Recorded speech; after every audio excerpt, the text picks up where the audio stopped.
Hello, my name is Akua Senchery, and this is me on 3 questions with Building Bytes.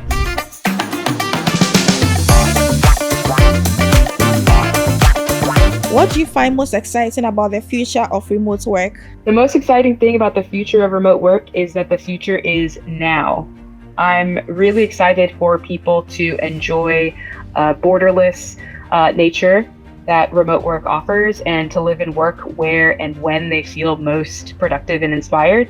So I've been what's called a digital nomad on and off over the last 7 years. That just means that I've worked remotely and have had the blessing and opportunity to travel to different places while I work. And it's allowed me to travel to over 70 countries across Europe, South America, Asia, and Africa.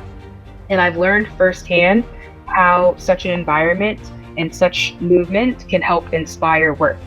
So more recently, I'll give an example. I traveled to Dakar, Senegal. They had a festival called Dakar, which is a biennial festival, happens every 2 years.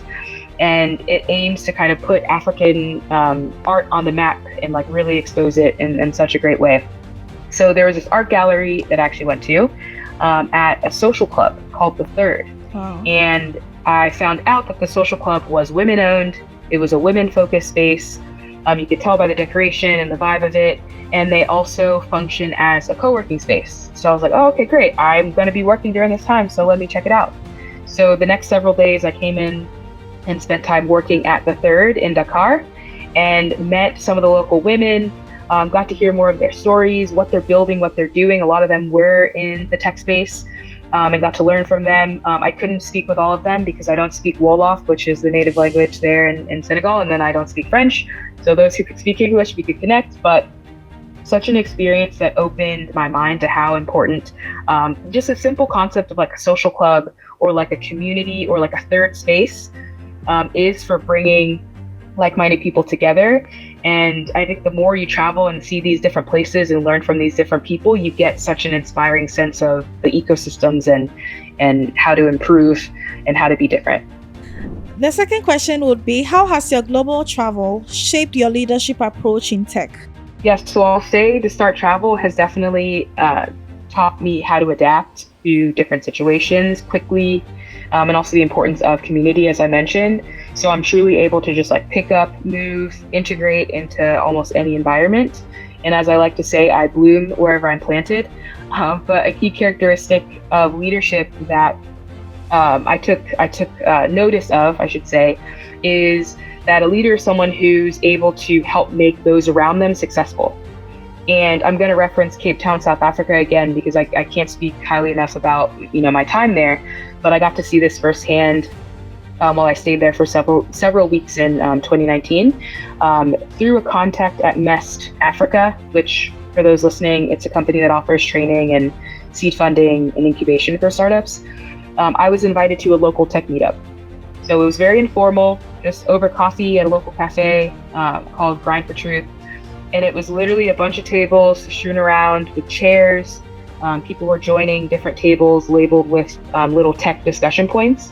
And there was no leader at each of these tables. There was no sense of like, my name is so-and-so, I'm CEO, blah, blah, blah. It was just like your name and then the topic. So we were really just having open discussions, right? I forget what the main discussions were. It was so long ago, but we were talking about the past of this topic, the present of the topic, and the future of the topic. So we were just like diving deep and kind of thinking abstractly.